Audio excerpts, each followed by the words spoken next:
Hola,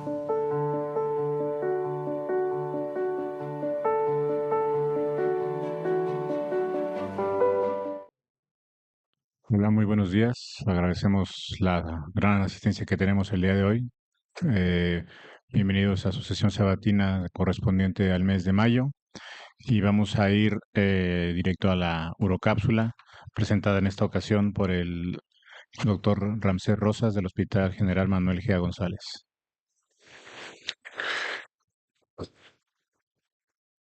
Muy buenos días, compañeros. Soy el doctor Ramsés Arturo Rosas Calaña, residente de segundo año del Hospital Dr. Manuel G. González. Vamos a iniciar la urocápsula del día de hoy con el uso de paclitaxel en estenosis de uretra. Sabemos que la estenosis de uretra se refiere con el estrechamiento del conducto uretral, lo que provoca una obstrucción del flujo urinario. La incidencia de esta patología va desde el 0.2 hasta el 0.6% en pacientes masculinos. La plastía de uretra se considera el gold standard actualmente con una tasa de éxito del 80 al 95% en estenosis de uretra anterior. También tenemos otras opciones endoscópicas como es la uretrotomía interna, que en pacientes que presenten estenosis de menos de 2 centímetros va a presentar una falla de hasta el 61% y en pacientes que presenten mayores de 2 centímetros una falla de hasta el 90%. Iniciando con los aspectos históricos, sabemos que el desarrollo del balón recubierto con fármaco surgió de una manera accidental a partir de actividades indirectamente. En 1999, Ulrich Speck y Bruno Scheller iniciaron la idea de la prevención de restenosis sin stents. En 2001 fue la primera vez que se inició con un balón recubierto con fármaco. Es hasta 2003 el primer ensayo, PACOCAT ISR 1 y 2, en el cual, se iniciaron balones medicados en cardiología. El estudio Thunder, liderado por Gunnar Tape, proporcionó los primeros datos en humanos sobre angioplastías en piernas. El drug-coated balloon es una alternativa viable y prometedora para reducir la restenosis sin necesidad de implantar un stent. En contexto clínico, la estenosis uretra es una patología común en hombres, especialmente en enfermedades urológicas. Dado que los tratamientos actuales son invasivos y requieren de varias sesiones, se impulsa la búsqueda de alternativas menos invasivas como el uso de agentes farmacológicos, en específico el paclitaxel. Su mecanismo de acción va a actuar estabilizando los microtúbulos, promoviendo la apoptosis en células de indivisión, lo que va a promover un beneficio en contexto de estenosis uretrales mediante la reducción de la hiperplasia. Los microtúbulos son estructuras celulares clave para la forma, movimiento y transporte celular. El paclitaxel es perteneciente a la familia de los taxanos, va a interferir con estos microtúbulos al unirse a la tubulina y desensamblando los microtúbulos ya formados. Va a ser dosis dependiente para su mecanismo de acción. Va a presentar una disminución en la proliferación y migración celular, va a reducir la actividad de fibroblastos y además va a tener una respuesta citatoral más controlada y menos propensa a causar estenosis recurrente. Tenemos varios estudios clínicos y preclínicos, los cuales han demostrado una eficacia del paclitaxel en modelos animales. Se sugiere que la aplicación reduce la formación de tejido cicatrizal y va a proponer una base sólida para su uso en humanos. Los estudios clínicos han demostrado su uso de paclitaxel resulta en tasas de éxito mejores a los tratamientos estándar, reduciendo el tiempo en recurrencias de estenosis. Tenemos este estudio preclínico inicial en el cual se utilizó un balón dilatador con paclitaxel en uretras de conejos y se determina la penetración del paclitaxel a través del urotelio hasta la capa muscular. Por su efecto proliferativo sobre el músculo hizo su reducción en la producción de colágeno. Como vemos en las imágenes a un costado, vemos que hay una reducción de las fibras de colágeno y una permeación del medicamento hasta el músculo liso. También en esta tabla podemos evidenciar la forma en la que se colocó este medicamento de forma inmediata a las 24 horas y hasta las 48 horas. Va desde una denudación del urotelio y no hay una inflamación significativa hasta las 48 horas donde hay una inflamación moderada con una distribución adecuada del medicamento. Actualmente tenemos establecido por la FDA y aprobado por este mecanismo el Optilum, que es un balón dilatador recubierto por paclitaxel. Evidenciamos, es un balón dilatador que se va a avanzar hacia el sitio de estenosis, se va a dilatar e inflar, va a causar microfracturas en la estenosis y va a dar una liberación adecuada del medicamento. Después de 5 minutos, va a ser removido y va a tener una durabilidad adecuada del medicamento en el sitio de estenosis. Como sabemos, va a presentar una recubierta de paclitaxel en el cual va a hacer su función con la estabilización de los microtúbulos, la estabilización de la célula y además la disfunción de la estenosis con una disminución de la fibrosis. Tenemos el primer estudio en el cual se inició con el Robust 1, el Robust 3, en el cual tenemos publicado en el Journal of Urology, en el cual se utilizaron 15 pacientes en Estados Unidos, Reino Unido y Canadá con estenosis de uretra vulvar. El grupo control fue se dilató con balón simple o con uretrotomía interna, y el grupo del Optilum se predilató con balón simple o con una uretrotomía interna. El periodo de inserción del Dread Cord Balloon fue de 8 minutos.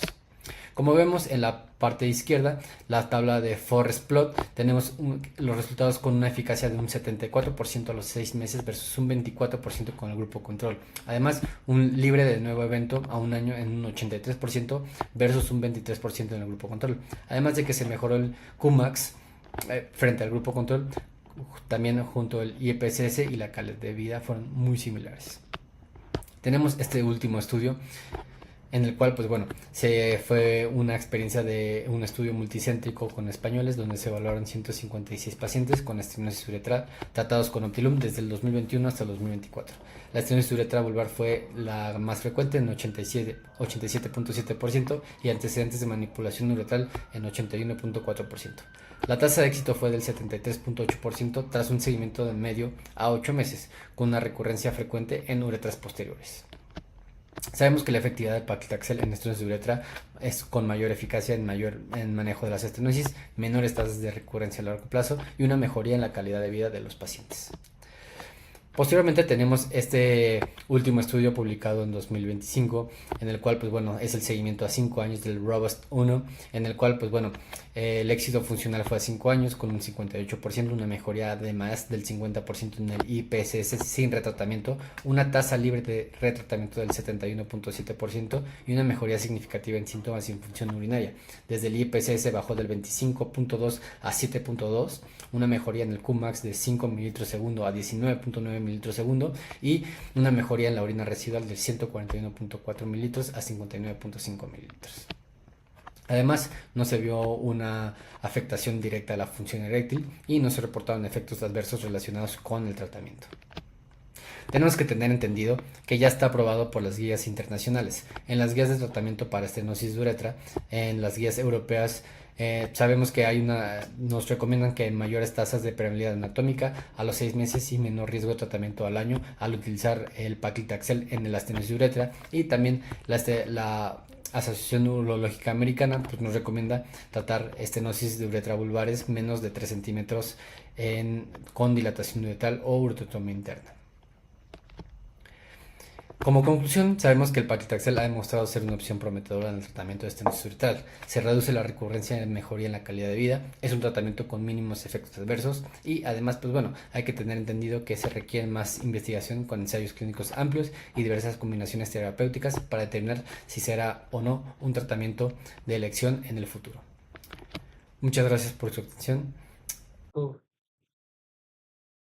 Bueno, muchas gracias. Agradecemos al doctor Ramsés Rosas por esta excelente cápsula y al Hospital Manuel G. González por el apoyo que le dieron. Y bueno, pues vamos a iniciar con las contiendas del día de hoy. Primero quisiera presentar a los jueces que tenemos el honor de contar el día de hoy. Hoy contamos con expertos en el tema. Tenemos a la doctora Cintia Torres, ella es uróloga, egresada del Hospital Regional Licenciado Adolfo López Mateos. Tiene un entrenamiento en cirugía reconstructiva en la India y está haciendo aquí mucha cirugía reconstructiva. El doctor Damián López Alvarado, muchos lo conocen también, él es también egresado del Hospital Adolfo López Mateos, se encuentra adscrito en esa sede y también es una de las personas con más experiencia en reconstrucción que tenemos en el país. Y pues creo que ya muchos lo conocen, al maestro, el doctor Eric Ramírez. Creo que es la persona en México que más experiencia tiene en cirugía reconstructiva y pues realmente agradecemos mucho el tiempo que nos brindan, el apoyo y pues la experiencia que nos van a transmitir. Muchas gracias. Bueno, pues vamos con la primera contienda. Aquí tenemos directo de la península de Yucatán a los lituriosos, a Lucero Huerta del Hospital Regional de Especialidad de la península de Yucatán y a Lisael Meléndez del Hospital Orán. Ellos va a hacer su participación en línea y que no sé si Lucero ande por acá, quedó de venir. Y bueno, van a enfrentarse a los ya conocidos cavernosos Cristian Ortiz del Hospital General y Eduardo de los Santos del Hospital Español. El tema va a ser aplicación de triamcinolona versus mitomicina C en esclerosis de anastomosis uretrovesical. ¿Quién viene al volado de los presentes? Buen día, Lucero. Buen día, Lisael. Mano Santa o interventor. Sale. Águila. Está. La Phantom. ¿Qué dice la Phantom? Águila. Déjale levantar un tantito. Que no está truqueado. Águila. ¿Están de acuerdo? Sale. Tú decides qué empiezas y qué defiendes. Bien, entonces ellos van a defender mitomicina en el segundo turno. Lucero, Lisael, ¿quién va a defender lo de triamcinolona?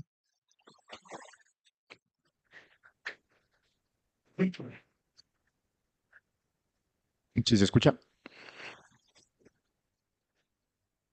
Creo que se ha apagado tu micrófono, Lucero.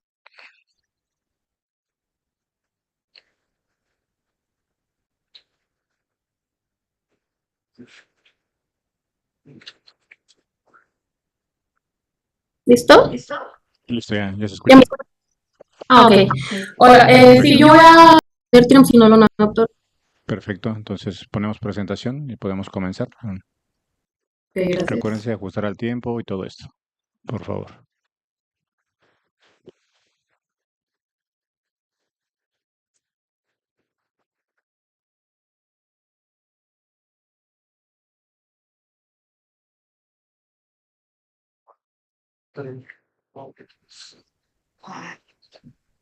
¿Sí? Bueno, hola, buenos días. Soy la doctora Lucero Huerta de la península de Yucatán, de la Sierra EPI.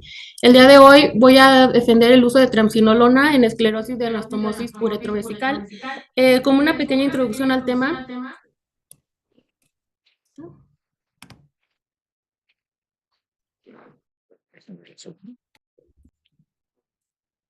okay. Bueno, pues hay que recordar que la esclerosis de la anastomosis uretrovesical es el resultado de una cicatrización anómala caracterizada por la presencia de inflamación crónica y una proliferación microblástica. Secundaria a una cirugía de próstata, en este caso de una prostatectomía radical. Y bueno, la incidencia tenemos que variar ampliamente, se reporta entre el 0.4 y el 9.6% según la técnica quirúrgica utilizada. Y sabemos que el momento de aparición realmente precoz, con una de 4.2 22 meses tras la cirugía. La importancia clínica pues radica en que genera una obstrucción progresiva que compromete la micción, afectando la calidad de vida del paciente y obligándonos a realizar intervenciones repetidas. Ok, entonces la triamcinolona es un intensidad media alta que equivale más o menos a unas 5 veces la actividad inflamatoria del cortisol y con una mínima actividad mineralocorticoide. Su mecanismo de acción pues es básicamente antifibrótico y antiinflamatorio y se va a unir a los receptores de glucocorticoides, la transcripción genética también. Básicamente va a actuar disminuyendo la proliferación de fibroblastos y la síntesis de colágeno. Va a aumentar la actividad de las colagenas, ejercicio extracelular importante, va a suprimir la respuesta inflamatoria local, reduciendo citocinas inflamatorias y angiogénesis cicatrizal. Sabemos que inicialmente este medicamento se aplicó en otras áreas de la medicina. Los aplicaciones conocidas tenemos en dermatología, sobre todo el tratamiento de las inflamatorias en las cicatrices queloides. De hecho, de este punto parte su aplicación en urología de las cicatrices queloides, ya que se vio que reducía pues la proliferación de fibras y la síntesis de colágeno. En urología la usamos inyectado endoscópicamente en la esclerosis del cuello vesical en un esfuerzo por debilitar la contractura y prevenir la. Entonces, voy a presentar un artículo en una reciente publicación, apenas se publicó en julio del año 2024, nos evaluó la viabilidad, seguridad lo endoscopio de Palminteri, son sus principales autores. Y bueno, ellos nos muestran la seguridad y eficacia de un protocolo endoscópico para tratar la estenosis de y tienen una muestra de 45 pacientes, todos con antecedentes de cirugía prostática. La técnica se basa en realizar 4 incisiones con láser de Olmio. Era un láser de alta potencia de 100 watts. Las incisiones se realizaron a las 3, a las 9 y a las 12 horas. Se les aplicó una inyección de triamcinolona, 40 miligramos en cada incisión, a través de una aguja de William, y se les dejó un sondaje con una Foley de 20 French durante 2 semanas. Los reevaluaron a los pacientes a los 9 y a los meses y posteriormente de manera anual. Los resultados principales, pues, tuvo una alta tasa de seguridad, ya que solo 2 de los 45, o sea, un 4.4%, presentaron unas complicaciones que fueron, la verdad, clave en DINDO 2, que básicamente fueron dolor posoperatorio y fueron tratados con AINES de manera satisfactoria. La eficacia, aquí definieron el fracaso definitivo como la necesidad de sondaje vesical permanente, ya sea mediante cistostomía o mediante el uso de una sonda transuretral en 4 pacientes de los 45 que tenían. Y la mejora funcional la midieron con un estudio de uroflujometría.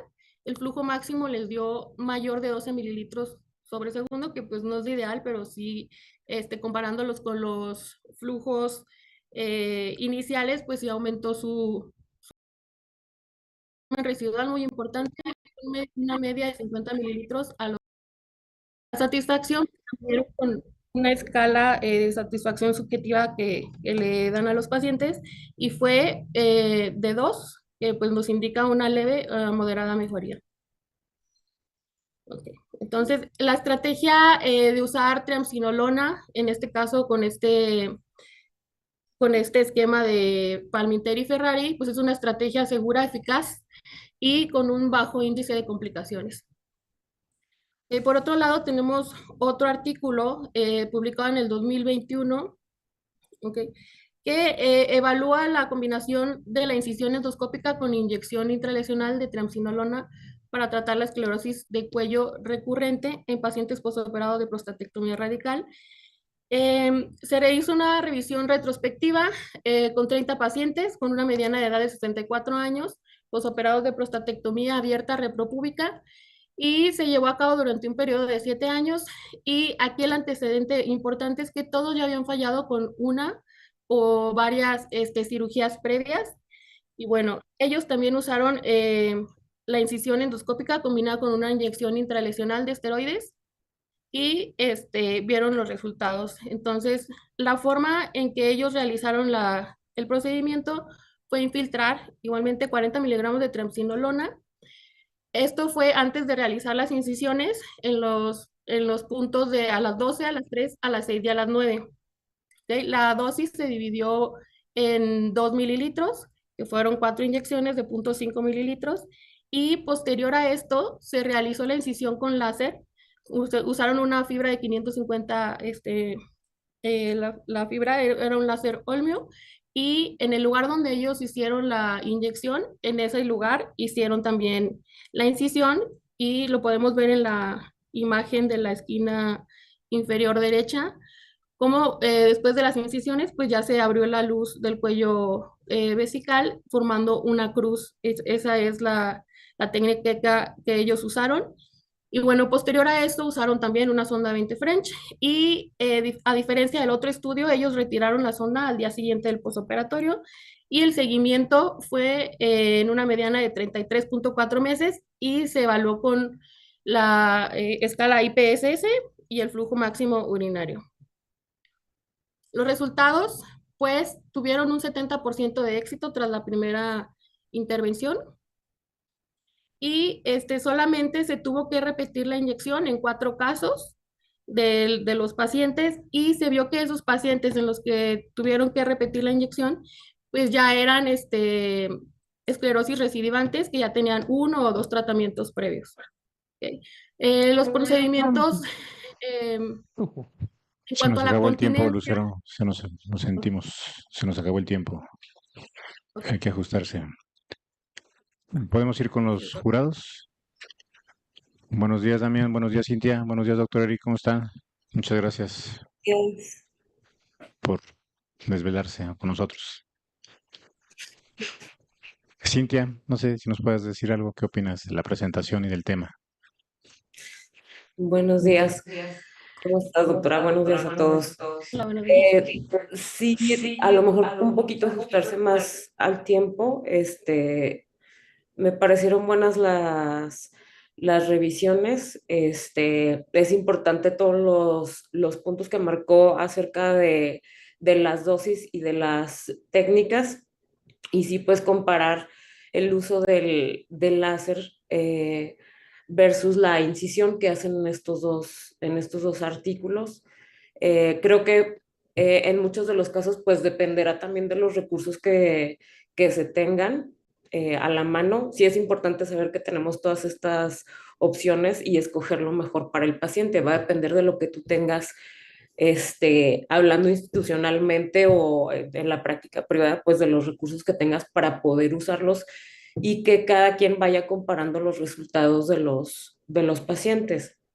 Eh, de lo que yo les podría compartir, pues es que, y no me dejará mentir el doctor Damián, por ejemplo, en cuanto a cuestiones institucionales, pues sí, va a haber ocasiones en las que no vamos a tener acceso a todos ellos, pero sí se pueden ver buenos resultados en este tipo de casos.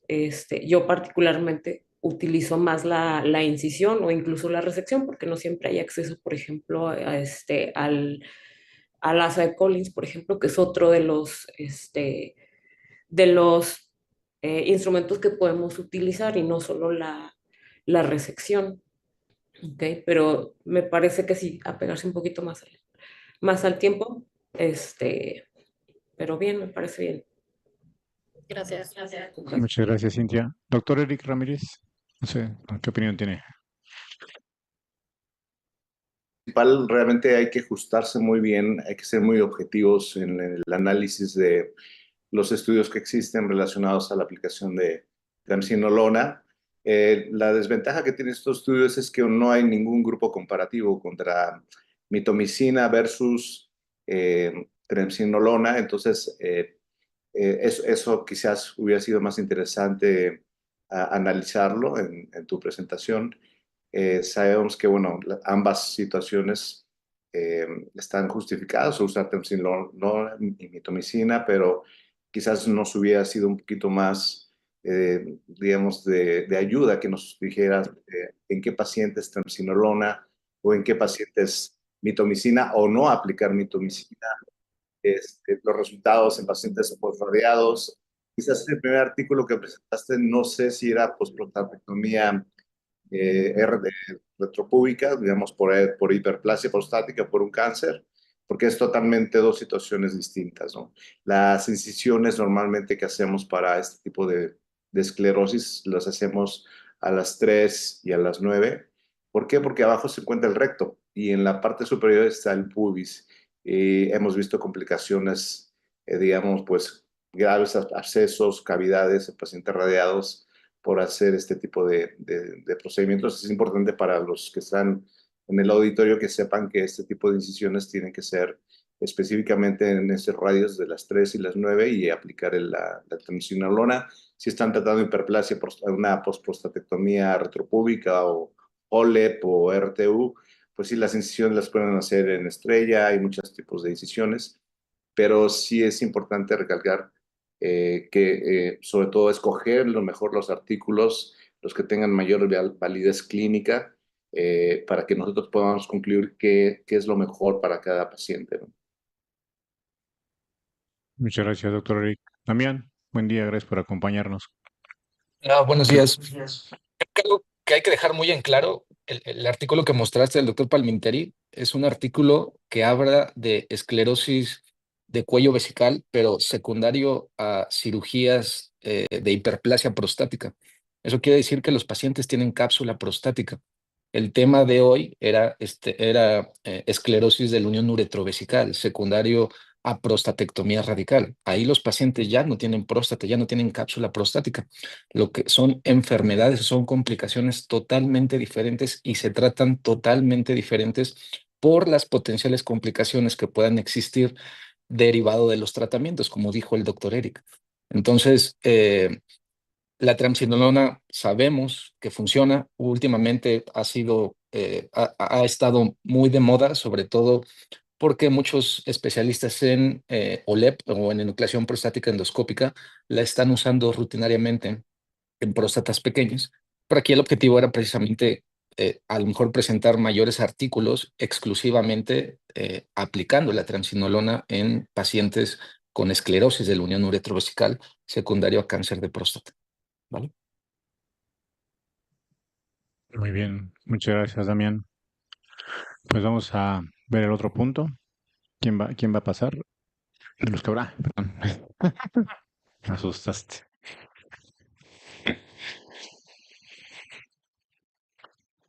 Bueno.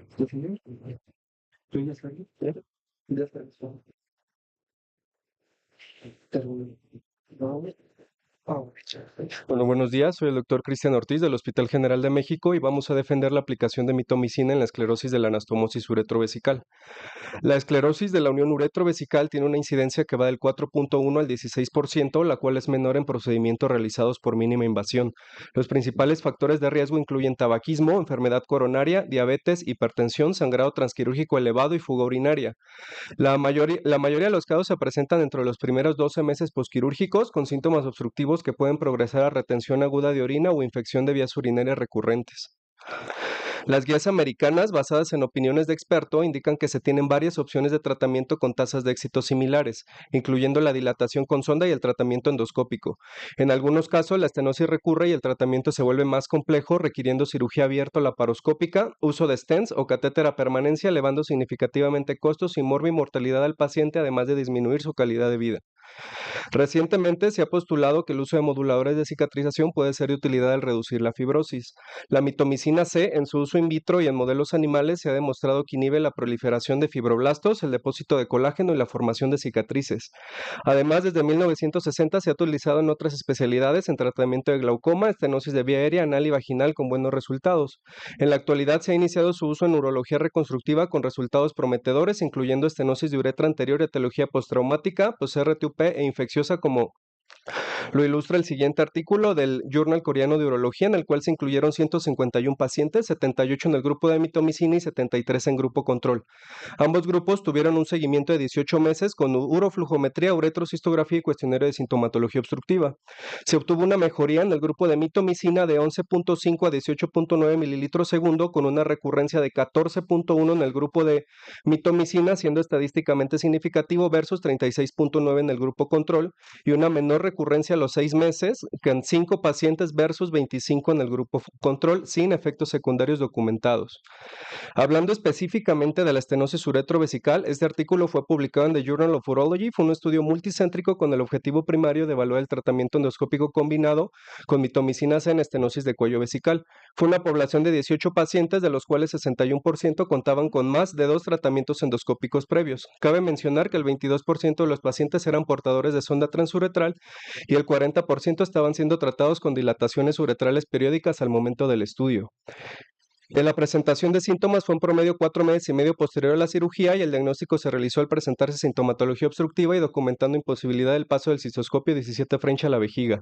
Se realizó uretrotomía con cuchilla fría por cuadrantes hasta identificar grasa perivesical, con la infiltración de 0.4 miligramos de mitomicina en cada sitio de corte, y el seguimiento fue cada 3 meses con uroflujometría y cistoscopia flexible.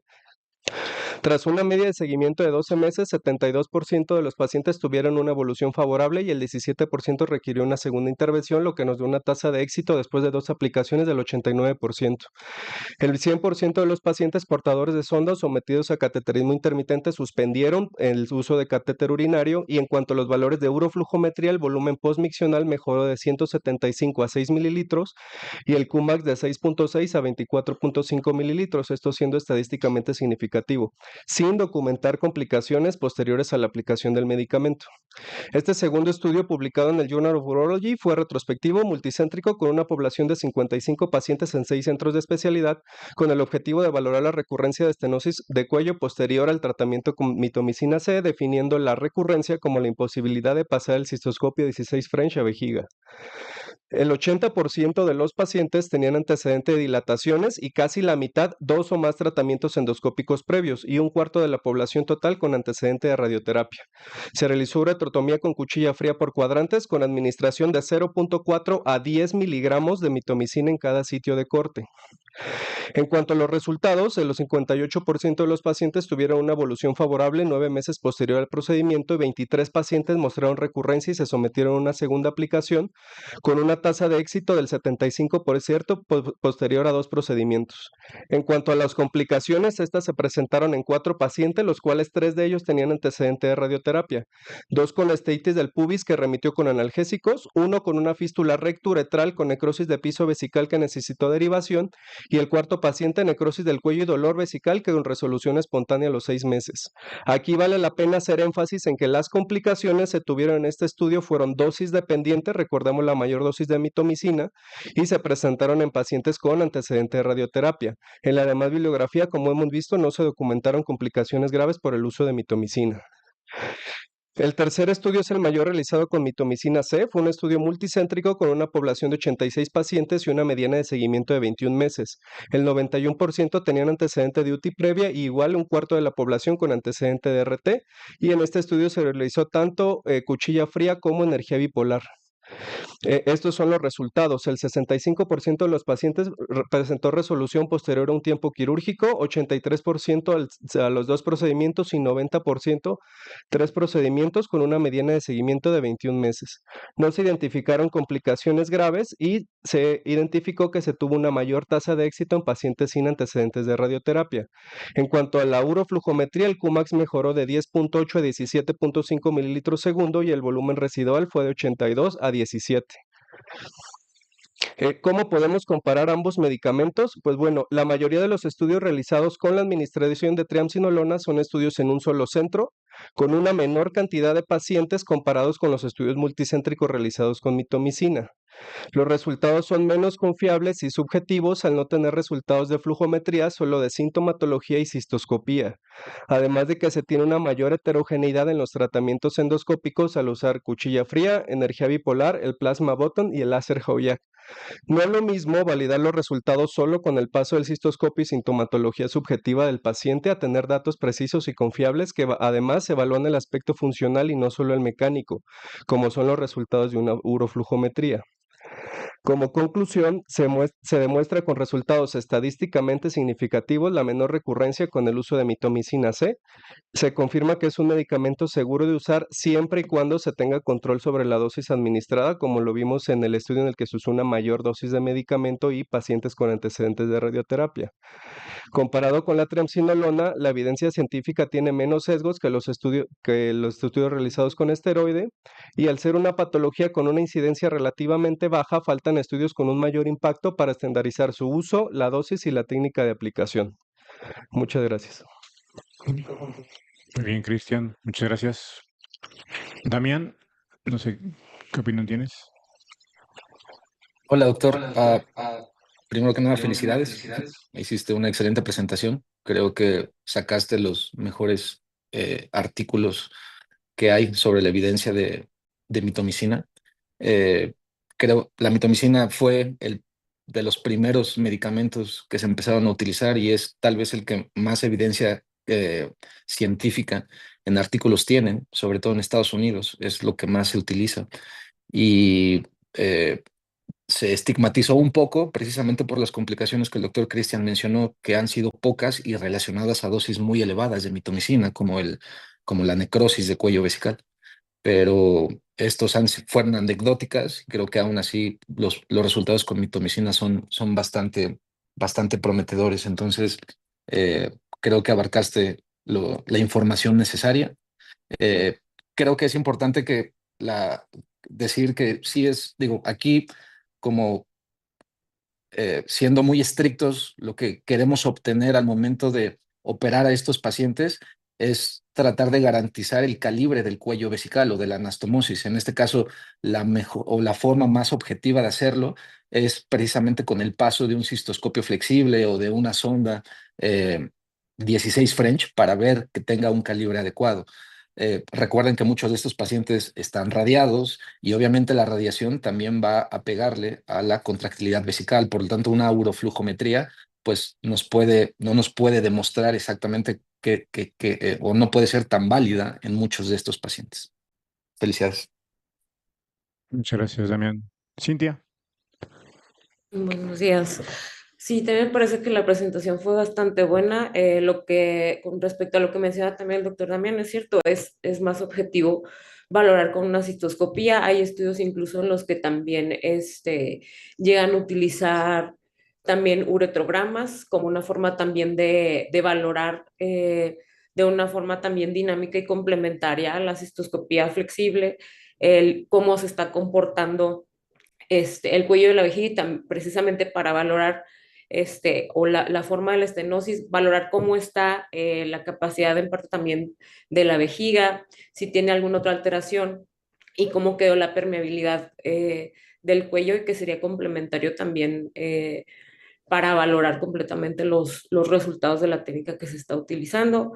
Y nuevamente, habitualmente, pues sí, en las series de los estudios vamos a encontrar pocos pacientes, sobre todo porque últimamente o cuando ya se ha utilizado más la herramienta, por ejemplo, las técnicas por medio del robot, en el caso de los pacientes que se llevan a una radical de próstata por robot, pues eso también ha ayudado a que disminuyan estas tasas y que precisamente por eso no siempre se tengan el número de pacientes. Y pues buscarlos también intencionadamente, ¿no? ¿Cuántas veces al estar estudiando al paciente vemos, este, pensando principalmente o primordialmente en una estenosis de uretra en alguno de los segmentos y al realizar el estudio del paciente descubrimos pues que se trata de una esclerosis de cuello o de la anastomosis, ¿no? Dependiendo del antecedente que tenga el paciente.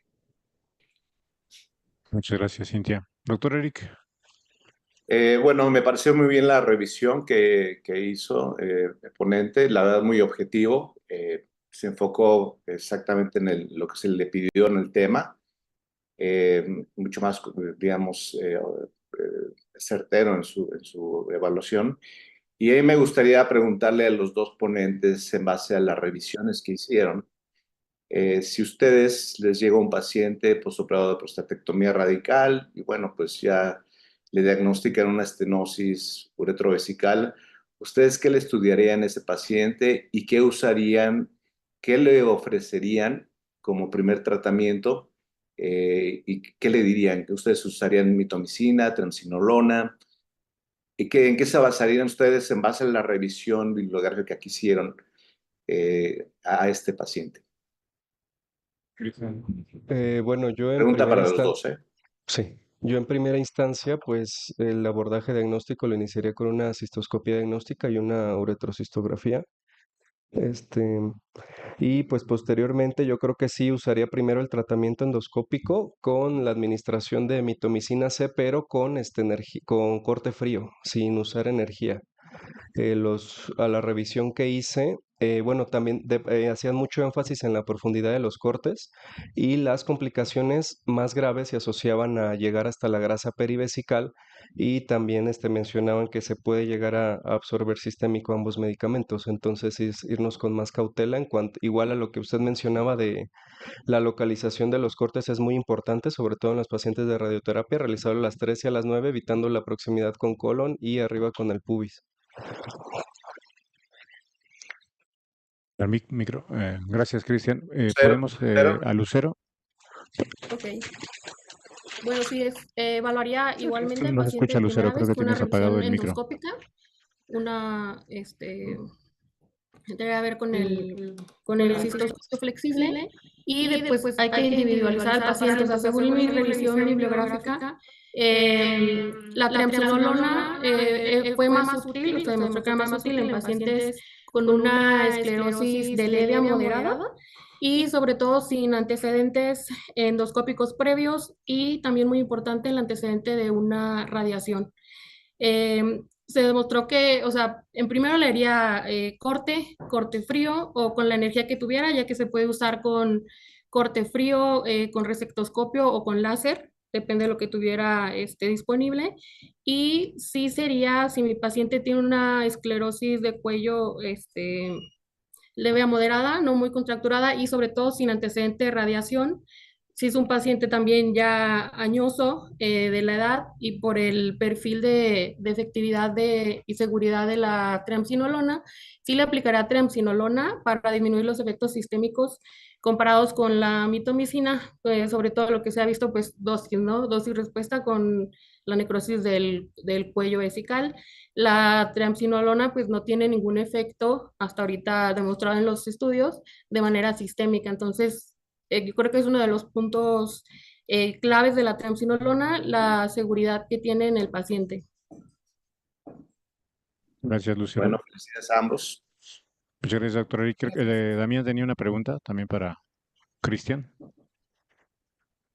De hecho, es para ambos también. Ok. Me gustaría preguntarles, ustedes, si van a evaluar al paciente y le van a hacer una cistoscopía, ¿qué es lo que van a buscar en la cistoscopía? Cristian. ¿Qué información necesitan saber para decidir el tratamiento de estos pacientes? El porcentaje de obstrucción del cuello, no es lo mismo tratar a una obstrucción del 50-60% a una obstrucción del casi 90-100%. En dado caso de que fuera una estenosis pues completa, básicamente, yo creo que la mejor opción para el paciente sería irnos directo a un abordaje abierto laparoscópico, depende de los antecedentes, e intentar a lo mejor una plastía lleve por el mayor índice de recurrencia, aunque usemos los medicamentos, ya sea esteroide o mitomicina. Muy bien, Cristian. Lucero. Sí, buscaremos el grado de esclerosis que tiene el cuello y pues, el porcentaje de permeabilidad de la uretra. Una esclerosis, pues, un cuello totalmente cerrado, quizás podríamos darle la opción de pues, un corte y si no funciona, irnos directamente al tratamiento pues, ya quirúrgico. Gracias, Lucero. No contestaron lo que creo yo es lo más importante. Tal vez los demás doctores me corrijan, pero lo más importante, aparte de el grado de obstrucción, es evaluar la continencia del paciente, evaluar el esfínter urinario. ¿Ok? Hay pacientes que el esfínter urinario está completamente coaptante y lejos de la anastomosis uretrovesical, y hay pacientes que literalmente la anastomosis está casi al nivel del esfínter y la cicatriz está tomando el esfínter. Esto es muy importante porque los pacientes, hoy en día, el tratamiento se va a basar mucho en la continencia urinaria del paciente, porque el paciente debe de saber que una de las complicaciones, dependiendo del tratamiento, es la incontinencia urinaria postquirúrgica. Entonces, es muy importante evaluar con el cistoscopio flexible cómo está o qué tan coaptante o qué tan comprometido está el esfínter urinario. Eso, creo yo, es dentro de las cosas más importantes que hay que analizar en este tipo de pacientes. Muchas gracias, Damián. Pues un aplauso para los dos contendientes. En un momento damos los resultados. Pues pasamos a la segunda contienda. La segunda contienda, el tema es esfínter urinario AMS 800 versus esfínter urinario Victo. Los equipos es Legrand de Gang, Alejandro Acuña e Iván Aldair Peña, versus Jalapeño Energy del doctor Daniel Nuño y José Antonio González. ¿Quién pasa al al volado. Ahí están aquí. ¿Quién pide? ¿Local o visitante? Ahí está. Sol, seguro. A Phantom. A Phantom. Se la cambian. Bien. Salió Sol, mira.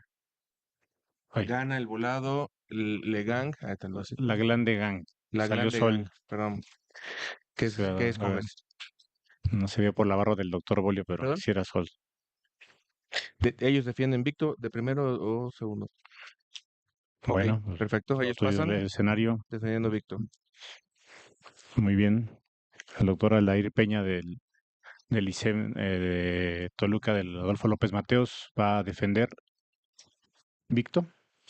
Bien. De aquí, el que va a presentar ahorita está aquí. ¿Del Carlito? Sí. Del Carlito. Todo. Hola, buenos días a todos. Mi nombre es Iván Aldair, de Centro Médico Adolfo López Mateos. Vamos a iniciar con la segunda contienda.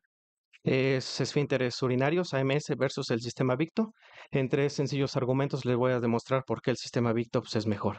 Prácticamente pues hay una diferencia de 55 años de introducción entre uno u otro. Físicamente pues, son bastante similares, como ustedes pueden ver. Se conforman por un mango, un balón y la bomba de control que regula el flujo. Sin embargo, la similitud física puede únicamente basarse en este argumento, nos puede llevar a error en la toma de decisiones. Empezando por el riesgo de infección, desde la década de los 2000 en estudios retrospectivos ya se nos informaba acerca del riesgo de infección entre uno u otro. Usando el sistema AMS, se nos comentaba que hay un riesgo en promedio entre el 8 y el 10% utilizando este tipo de esfínteres y prácticamente pues el riesgo de infección casi a 20 años de las primeras o de estas publicaciones de los 2000 que ya les presenté, pues no ha cambiado prácticamente nada. Ronda aproximadamente el 9.4% para 2018, sin embargo lo preocupante a largo plazo en un seguimiento a 5 años en el cuadro que pueden ver en la parte de arriba, el riesgo de infección de la prótesis asciende hasta el 40%, es decir, prácticamente en 25 años no hemos cambiado el riesgo de infección de la prótesis, incluso pudiera aumentar. Y es que la cubierta antimicrobiana que tiene AMS como una variante de este tipo de esfínteres, pues prácticamente no ha demostrado una mejoría en las tasas de infecciones, prácticamente no hay una significancia estadística y da los mismos resultados utilizar un esfínter con o sin cubierta antimicrobiana con dinibisón. En comparación con el sistema Victo, en estudios retrospectivos por ejemplo, de 88 pacientes, seguimiento un poco más de 2 años, donde los pacientes en promedio tenían 70 años de edad, antecedentes de diabetes y de radioterapia previa, que pueden ser factores desfavorables para mala cicatrización y poca perfusión. Las tasas de infección con este tipo de esfínteres rondan aproximadamente entre el 2.9 y el 6.7%. Algunos otros resultados, como otro estudio retrospectivo de 104 pacientes, un seguimiento a 2 años, a pesar de los antecedentes de radioterapia en cerca de 40% y además cirugía antiincontinencia, las tasas de infección rondan apenas el 1%. Y es que probablemente uno de los factores desfavorables es el exceso de la manipulación. El esfínter AMS, como pueden ver aquí, los componentes vienen pues prácticamente empaquetados de manera individual y necesitamos un exceso de pasos para poder armarlo en comparación con el sistema Victo. Este de fábrica ya viene prácticamente preconectado, está listo para implantarse. Lo único que tenemos que hacer es purgarlo y prácticamente pues está listo para colocarse dentro del paciente. Entonces probablemente sea un factor desencadenante o sea la causa. La verdad probablemente pueda ser multifactorial. Sin embargo, hemos dado o se ha demostrado que tiene hasta un 50% menos del riesgo de infección utilizando este sistema o este tipo de esfínter. Otro de los factores desfavorables es el riesgo de erosión uretral, que es una de las complicaciones que nosotros nos podemos encontrar. En estudios retrospectivos, de 150 pacientes, un seguimiento a 2 años, a pesar de los antecedentes de diabetes y de cirugía antiincontinencia, utilizando el esfínter AMS se ha encontrado un riesgo de erosión uretral de aproximadamente el 13 al 17.8%, dependiendo si los pacientes tienen o no antecedente de radioterapia. Prácticamente es el mismo porcentaje en algunos otros estudios retrospectivos, como de 121 pacientes. Se encontró un riesgo de erosión uretral del 12.4%, sin embargo aquí lo desfavorable o el punto importante es que si los pacientes tienen antecedente de radioterapia, este riesgo de erosión puede ascender hasta el 25.5% y además este riesgo de erosión uretral puede llegar y ser tan intenso que incluso nos puede llegar a presentar una exposición del implante, como pueden ver en la imagen, y es que pues, seamos honestos, ¿quién quiere encontrarse con algo así en el seguimiento de un paciente posoperado?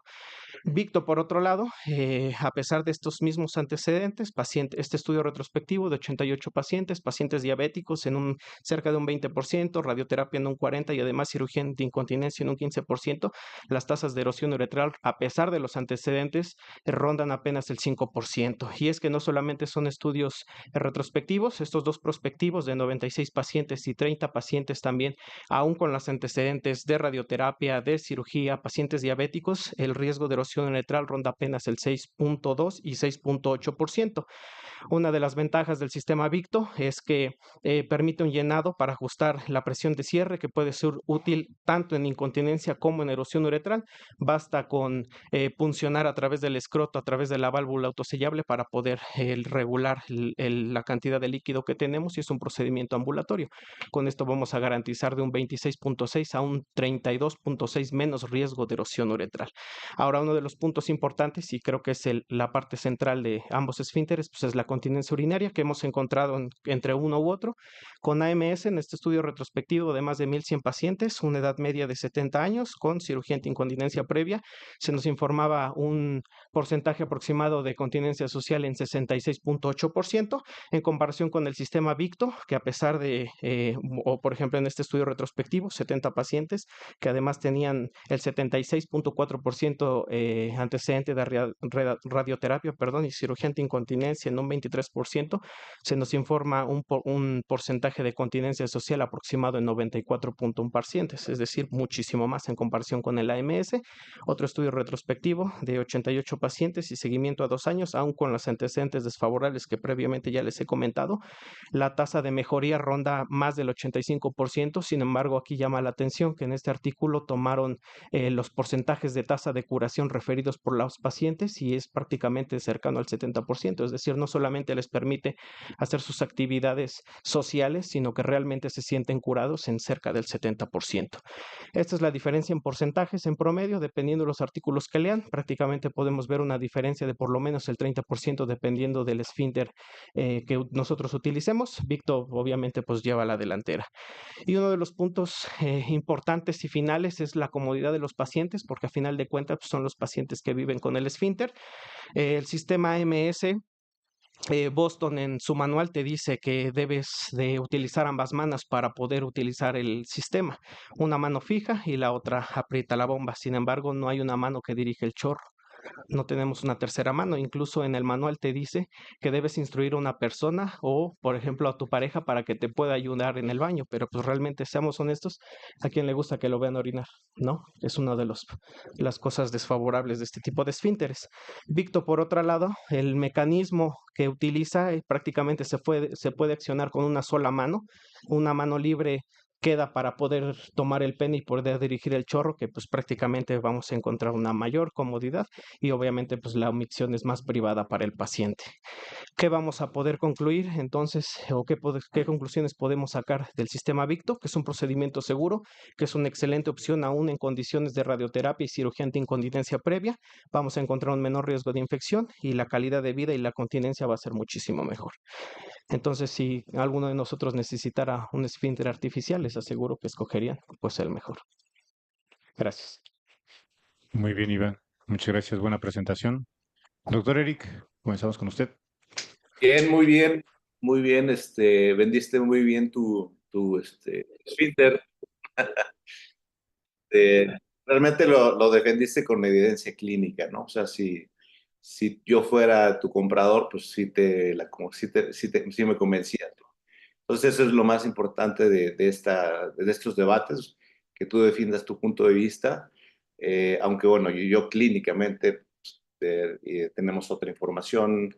Por supuesto que ahorita que vean la presentación de AMS, ya les podemos hacer algunos comentarios un poquito más específicos para que el auditorio conozca el otro dispositivo y bueno, ya ustedes decidirán cuál es mejor, ¿no? Pero sí, muy bien defendiste tu tema.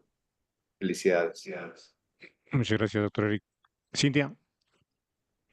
Y felicidades, doctor, también. Bastante bueno tu punto. Bastante bueno lo que precisaste sobre defendiendo tu punto, defendiendo este dispositivo. Eh, Creo que sí, siempre va a ser importante, además de todo lo que mencionaste, pues que al final del día, independientemente del dispositivo que se utilice, siempre cuidar las medidas en cuanto a la higiene y a todos los cuidados que se deben de cuidar para poder colocar estos dispositivos, porque recordemos pues que son insumos que son caros, que no siempre van a estar disponibles, que el paciente, muchos de ellos van a invertir bastante para la colocación del mismo. Entonces, independientemente del dispositivo, sí va a ser importante tener todos los cuidados para la colocación de los mismos. Ya después que veamos ahorita la otra presentación, pues ya se precisarán más cosas. Gracias. Felicidades. Muchas gracias, Cintia. Damián. Hola, doctor, felicidades. Que te dé regalías Promedón por vender muy bien el esfínter. Creo que tocaste los puntos fundamentales. Eh, Ahorita que pasemos a las conclusiones y el análisis entre los dos, daremos un poquito más yo creo, de información respecto de ventajas y desventajas de uno u otro. Pero creo que Víctor aprendió bastante bien de los errores de AMS, del esfínter urinario, y mejoró ciertas cosas. Evidentemente, creo que hay ciertos puntos muy importantes que podemos para orientar a los pacientes sobre uno u otro tipo de esfínteres, pero creo que todo lo relacionado a la evidencia científica la expusiste bastante bien. Felicidades. Gracias, Damián. Bueno, muy bien, Iván. Muchas gracias. Y vamos con el doctor Daniel Nuño, que va a defender el AMS.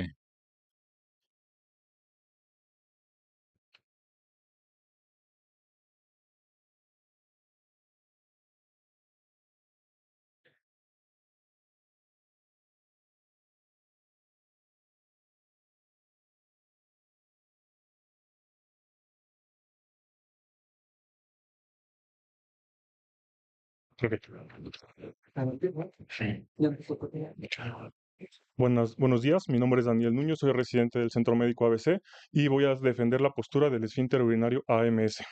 ¿Qué es el sistema de control urinario AMS? Bueno, es un sistema de 3 elementos que consta de un balón regulador de presión, un manguito y una bomba de control con la cual el paciente va a controlar la bomba. Este esfínter está indicado en todos los tipos de incontinencia por deficiencia intrínseca del esfínter, principalmente en el paciente posquirúrgico o operado de prostatectomía radical.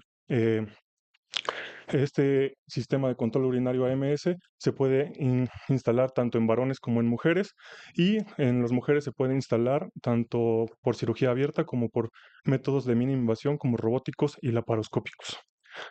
Aquí les muestro una imagen de endoscopía en la cual se puede ver claramente cómo el sistema de control urinario AMS logra una coaptación completa del esfínter o de la uretra más bien para controlar la incontinencia.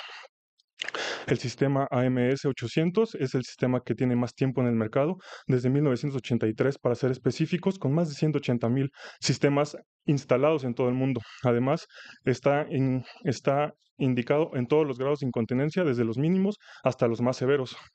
También cuenta con la tecnología Inhibison, que es una tecnología en donde los elementos del esfínter se impregnan de rifampicina y esto disminuye la tasa de infecciones. Pasando a la evidencia clínica, aquí les muestro un estudio sacado en 1998 y ustedes van a decir que tiene mucho tiempo este estudio. Sin embargo, esto demuestra desde cuándo contamos con evidencia clínica sustentable para defender este esfínter.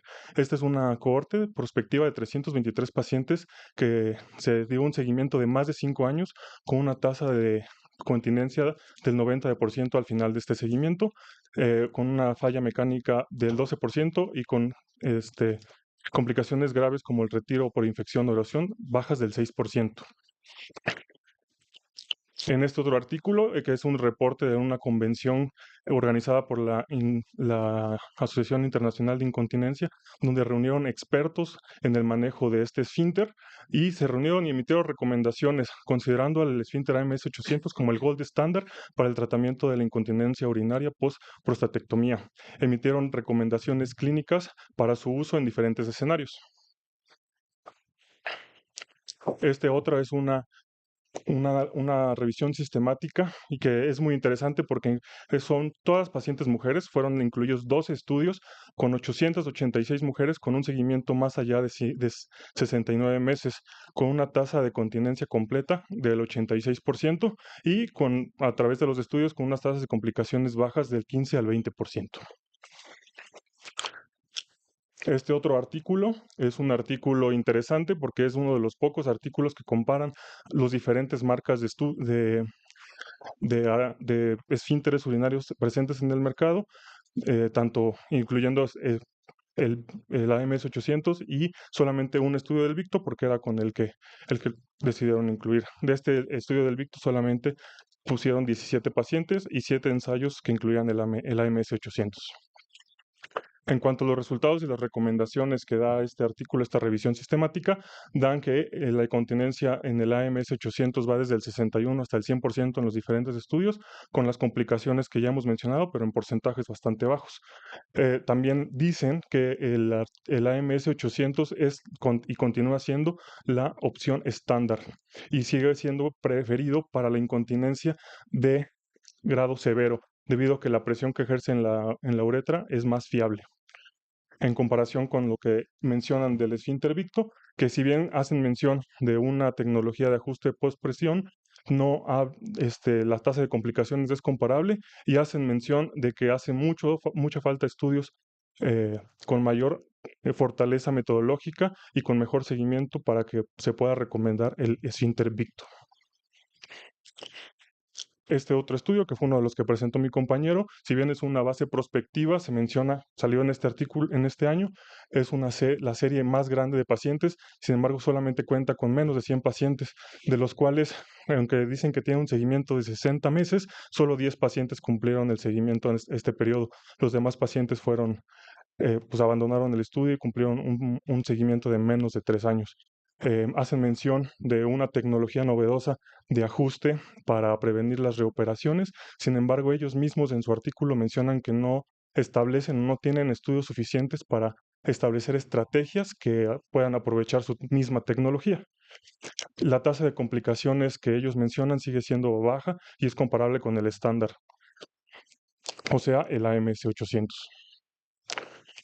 Como conclusiones podemos decir que el AMS 800 sigue siendo el esfínter urinario con mejor respaldo científico, cuenta con múltiples estudios con más fortaleza metodológica como revisiones sistemáticas, tiene la mejor experiencia clínica acumulada por expertos alrededor de todo el mundo y está comprobada su evidencia y eficacia y seguridad a largo plazo. Es además de este esfínter tiene aprobación por la FDA en comparación del Victo, que no la tiene, lo cual hace más favorable que dispositivos tan costosos como estos puedan ser pagados por los seguros. El esfínter Victo, si bien su tecnología es prometedora, necesita estudios más robustos, mejor seguimiento para poder hacer recomendaciones claras como las del AMS 800. Muy bien, muchas gracias, Daniel. Cintia, comenzamos contigo. Buenos días, doctor. Bien, tu presentación también bastante precisa, defendiste bien tu punto. Sí, efectivamente, pues lleva mucho más tiempo el AMS 800. Es por eso también que pues se tiene más evidencia sobre el mismo, pero nuevamente, pues sí considerar siempre el recurso que se tenga disponible, cuidar también las características de los pacientes, las indicaciones precisas para cada uno.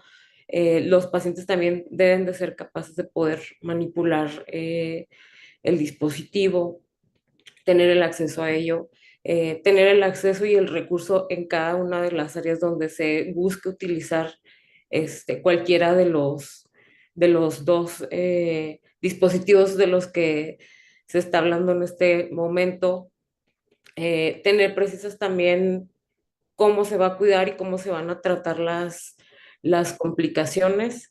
En este sentido, creo que el doctor Damián y el doctor Eric les proporcionarán más datos comparativos. Ellos definitivamente tienen mucho más experiencia que una servidora en estos casos.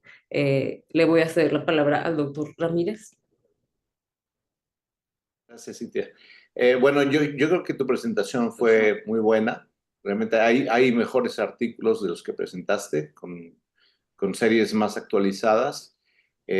Tenías tú la ventaja sobre tu contrincante. Creo que tenías mucho de dónde sacar, pudiste haber exprimido mucho más el tema. Pero bueno, en general, en términos generales, muy bien. Y a mí me gustaría, igual, quiero hacerles unas preguntas porque la idea de esto es que ustedes pongan en su práctica clínica, que ustedes piensen y racionalicen que independientemente del dispositivo, cómo te lo están vendiendo, porque a final de cuentas te venden un dispositivo, ustedes cuál escogerían.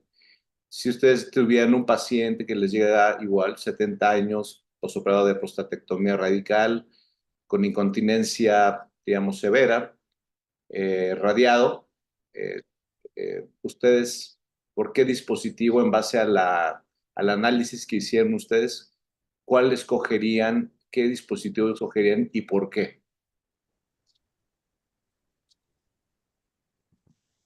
Una de las cosas que se menciona en la evidencia que mencioné fue que los pacientes con insuficiencia urinaria perdón, incontinencia urinaria severa presentan o el esfínter AMS tiene mejor presión que se ejerce en la uretra y por eso tiene mejor o una indicación más clara en este tipo de pacientes.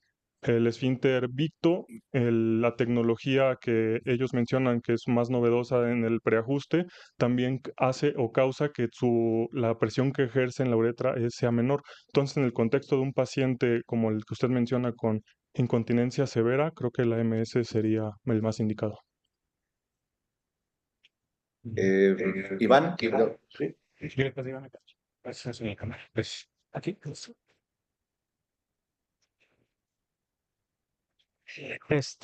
Como ya previamente pues he comentado, yo creo que el sistema Victo es muy superior por los resultados que ya previamente he comentado. Obviamente se comenta que el sistema MS es el estándar porque pues el sistema Victo lleva apenas 8 años aproximadamente desde su introducción. Si bien sí faltan estudios más robustos con una población mayor, estudios prospectivos y demás, pues realmente se ha demostrado, incluso ya se ha comentado, que pues, no es inferior. Eh, Tiene baja tasa de complicaciones, lo puedes ajustar, cosa que el otro no. Por cuestiones de tiempo no pude hablar acerca de la variante estándar y la variante plus, que también tiene obviamente sus ventajas. Entonces, indudablemente, pues el sistema Victo, yo escogería el sistema Victo. muy bien. Bueno, para el público en general, realmente, el AMS pues, ha demostrado ser un excelente dispositivo. Creo que maneja. La gran ventaja del AMS es que, bueno, tiene muchísima experiencia, tiene más de 50 años en el mercado. Los cilindros, o bueno, el cuff que se utiliza, tiene múltiples mediciones. Las presiones que se manejan son las ideales para la uretra. También es importante saber que, bueno, también tienen esta ventaja del Indivison. Y bueno, por supuesto que hay mucho más evidencia clínica que el AMS pues es muy buen dispositivo. Sin embargo, el Victo también tiene sus ventajas sobre el AMS. Han aprendido, como bien decía hace rato Damián, del AMS 800. El sistema Victo es un sistema preconectado, que es mucho más sencilla su colocación, es muy rápida, ya que se evitan este tiempo de conexiones y errores técnicos. Pero sin embargo, también están un poco limitados en el aspecto del tamaño de los cuffs, ¿no? Hay uretras muy grandes o hay otras situaciones de incontinencia donde pues no cubren las características para poder tratar algún tipo de pacientes, ¿no? Las presiones pues sí se pueden modificar un poco, pero no podemos ser tan precisos en la regulación de presión donde realmente es muy importante para la circulación uretral y evitar precisamente la erosión y la atrofia, que son complicaciones de las más comunes. La infección es poco frecuente verla en esfínteres, mucho menos que las prótesis, por supuesto, pero también, digamos, defendió bien su tema Invicto en relación al porcentaje de tasa de infección. Es un dispositivo más joven, entonces creo que habría mucho más, tendremos que necesitar más evidencia clínica del dispositivo Victo para poder tener más seguridad en la aplicación en cierto tipo de pacientes, sobre todo en nuestros pacientes radiados, como les comento, que son pacientes con mayor índice de complicaciones. Entonces ahí yo creo que también hay que mencionar esas partes que son muy importantes, ¿no? Muchas gracias, doctor Eric. Damián. Hola. Bueno, primero para el doctor del esfínter urinario que hizo la presentación de AMS. Hablaste tú mencionaste un artículo de uso de esfínter en una mujer.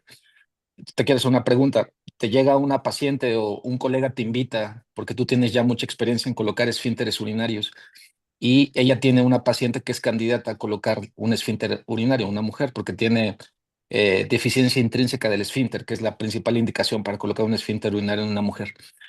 Y el doctor te dice, bueno, ¿y cuál le ponemos? ¿Victo o AMS? ¿Tú cuál le dirías y por qué? Bueno, si la paciente no tiene complicaciones, yo creo que en este contexto de una paciente femenina, yo optaría por colocar el esfínter AMS de forma de mínima invasión mediante cirugía, si se cuenta con ella, con cirugía laparoscópica o robótica, para tratar de disminuir el riesgo de erosión. Y bueno, el armado se puede realizar sin problema, eh, y también se disminuye con el inhibesum la tasa de complicaciones o de infecciones. Ok. ¿En dónde se coloca el esfínter, el COF en las mujeres? En las mujeres se coloca en el cuello de la vejiga, doctor. Se tiene que hacer una disección cuidadosa de la uretra en la parte de su cuello y en la cara, en la parte anterior de la vagina, con mucho cuidado de no abrirla Ok. para ¿Y no sabes causar el una tamaño contraindicación. más o menos en promedio del COF que se utiliza para ponerlo en el cuello de la vejiga? No, no lo sé. Ok. Es un COF especial de en promedio 11 centímetros de longitud. Ok. Y AMS es el único esfínter urinario disponible en el mundo que tiene esfínteres para colocarlos en el cuello de la vejiga. Victo no tiene esfínteres tan largos, solo manejan, si no mal recuerdo, me desmiente el doctor Eric, son 5 tipos, cinco medidas. Y el más grande me parece que es de 5 o de 6 centímetros, pero no tienen uno para colocarlo en el cuello de la vejiga. Entonces, eso es muy importante. Es decir, en mujeres, la única solución que van a tener o la única opción que van a tener las mujeres es colocar una MS-800. Gracias. Gracias, Damián. ¿Alguna otra pregunta? Una más para el doctor Sí, sí, claro. que mencionó Victo.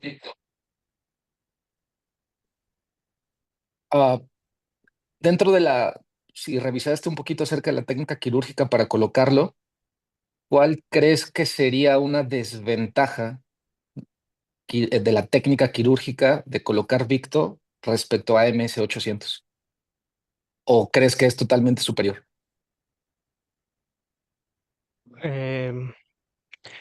Una desventaja de Victo, pues depende del tipo de esfínter que ocupes. Por ejemplo, el tiempo quirúrgico puede alargarse dependiendo si pones la estándar versus la plus, porque tiene doble balón. Entonces uno es se coloca dentro de la cavidad y uno fuera de la cavidad abdominal. Eh, Sería la única desventaja que yo pudiera encontrar, probablemente, el hecho de tener que abrir una cavidad para poner el balón extra. Creo que en general está bien. De hecho, eso también todo el mundo lo debe de saber. Promedon, que es la empresa que creó Victo, ellos recomiendan y sugieren que el balón regulador siempre debe de ser colocado intraperitoneal, ¿ok? Porque todavía no hay estudios suficientemente largos que digan que se pueda colocar preperitoneal como normalmente se coloca en un esfínter AMS. Entonces, abrir la cavidad peritoneal, pues tiene sus asegúnes, tienes que escoger muy bien al paciente también, ver muy bien sus antecedentes prequirúrgicos para ver si no te puedes encontrar ahí con algún problema. Entonces, todo eso es importante. Entonces, deben de saber que para colocar Victo, eh, se tiene que abrir la cavidad peritoneal para colocar el balón. ¿Ok? Muy bien, muchas gracias, Damián. Un aplauso para los contendientes.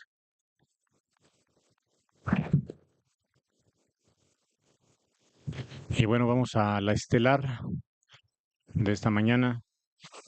Creo que hasta hicieron apuestas, no sé. Eso nos llegó el chisme. Y bueno, vamos a enfrentar a Segmentales Fútbol Club contra Smegmen. Y el tema va a ser reconstrucción vesical con flap de vejiga versus mucosa oral en esclerosis recalcitrante de cuello vesical. ¿Y quién va a pedir? Él. Bueno, va a pedir Omar contra José de Jesús, conocido como Joselo, del 20 de noviembre. Sello. ¿Pides Sello. sello? ¿Qué ¿Cuál es? sello? ¿Qué sello? Ahí lo Pues, son. Salvo, sola. Son del norte, ¿ves? Pues de ahí son. Del norte. Sello. Que sellaron. Ok, bueno, va a pasar el doctor José de Jesús Vázquez, José del 20 de noviembre. Y vas a defender entonces flap de vejiga. ¿Mm? No, vamos a coordinar a ellos para sello. Bueno, el que sea de Recoba.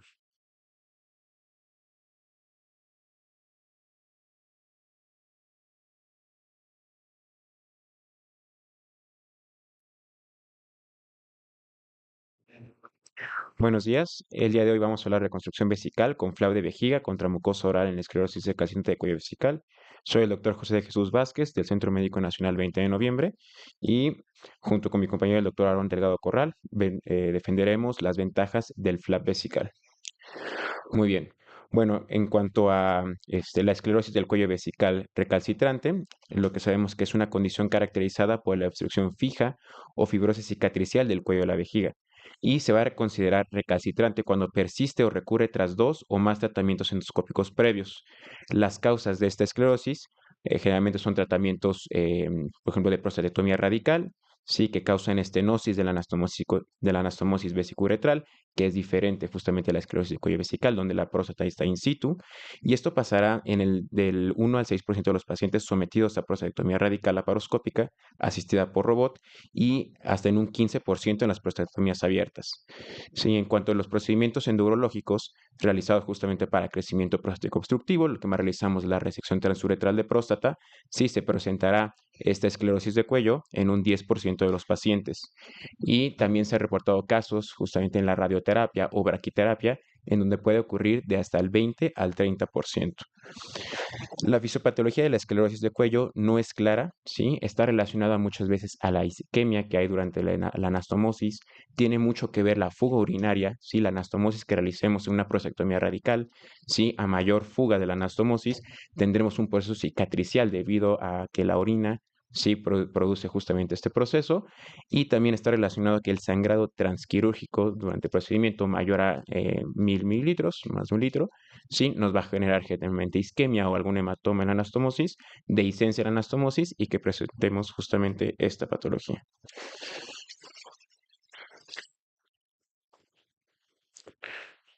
Bueno, ¿cómo vamos a sospechar este diagnóstico? Sí, generalmente es un paciente que va a presentar disuria, frecuencia y urgencia miccional junto con incontinencia que no mejoran justamente con el tiempo posoperatorio, ¿sí? O inclusive que lleguen a presentar retención aguda de orina. La uretrocistografía junto con la cistoscopía son el gold estándar para identificar esta patología. sí, nos va justamente la cistoscopía a dar datos muy importantes, como ya lo comentábamos previamente, acerca de la distancia que hay del esfínter externo con la estenosis de la anastomosis vesicouretral, sí, que esto nos va a justamente a dar justamente una idea de qué manejo sería mejor en este paciente. Bueno, ¿y qué nos dicen las guías? ¿Sí? Entonces, las guías europeas, ¿sí? Nos dicen justamente cuando presentemos una esclerosis de cuello vesical, sí, el primer tratamiento siempre será endoscópico, ¿sí? Endurológico. Entonces, ya sea pues, como vimos en las clases pasadas, ¿sí? Que sea un corte frío, que sea con láser, pero de primera instancia siempre se debe realizar un procedimiento endológico. Posteriormente, en un segundo intento, todavía se nos puede realizar una dilatación con balón o algún otro mismo procedimiento endológico y finalmente dejaremos, como dice la definición de una esclerosis recalcitrante, en un tercer intento, sí, ya justamente valorar la reconstrucción del cuello vesical. Entonces, ¿qué vamos a hacer con los pacientes con esclerosis recalcitrante de cuello vesical? Pues bueno, el abordaje transperineal, sí, lo que nos va a dar es seguramente en el 100% de los pacientes una incontinencia urinaria, ¿sí? Y después de 6 a 12 meses necesitaremos una colocación de esfínter artificial. Por lo tanto, el mejor abordaje en estos pacientes es un abordaje abdominal, sí, para intentar preservar la continencia en pacientes previamente continentes. Entonces, justamente esta es una tabla en donde presentamos las técnicas quirúrgicas que hay en el abordaje abdominal. Tenemos la plastía YV, ¿sí? Que justamente tiene una tasa de éxito del 100%, aunque son pocos pacientes, ¿sí? Y una tasa de continencia igualmente del 100%. Y tenemos también el flap de vejiga anterior, también con pocos pacientes, generalmente son 9 pacientes, con una tasa de éxito de primer intento del 78%, ¿sí? Y una continencia total del 100%. Este es un metaanálisis donde justamente cronológicamente presentan estudios acerca de técnicas quirúrgicas realizadas en estenosis de la anastomosis vesicouretral, ¿sí? En donde comparan aquí justamente la técnica con injerto de mucosa oral contra el avance justamente vesical.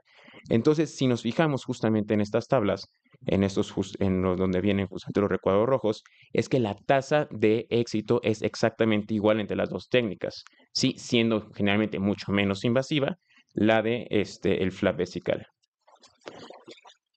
Entonces, este es un artículo acerca de la técnica quirúrgica del avance vesical de manera robótica, ¿sí? Para justamente contractura de una estenosis vesicouretral.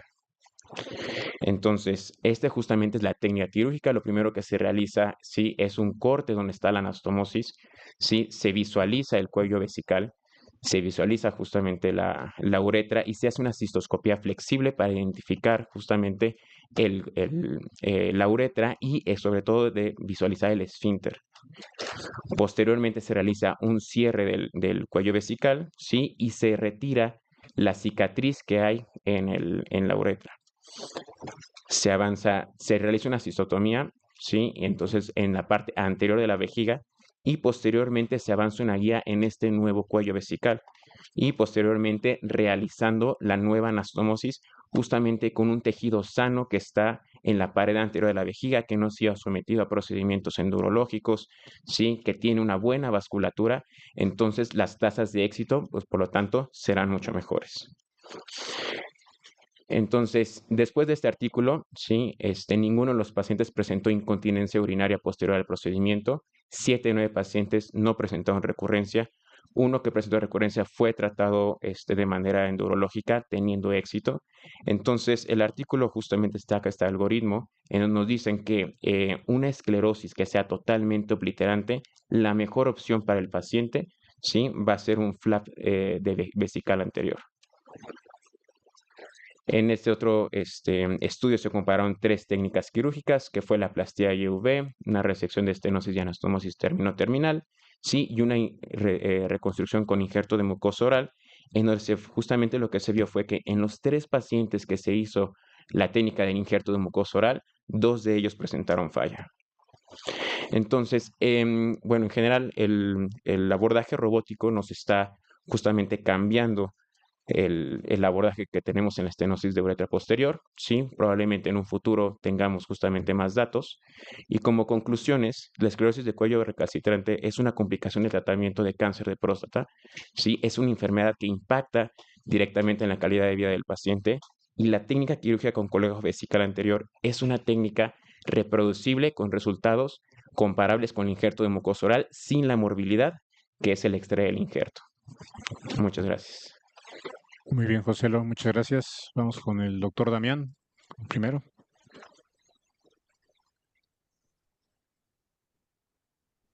Hola. Bueno, creo que la técnica que hablaste y que las imágenes que presentaste del artículo del doctor Lizau, esa técnica quirúrgica ni siquiera es la técnica quirúrgica que ahorita estás defendiendo. Esa técnica es una técnica completamente diferente. Es una cosa que se llama procedimiento de Hirakoa, en donde ya pacientes que han sido sometidos a múltiples reconstrucciones tienen un cuello prácticamente perdido.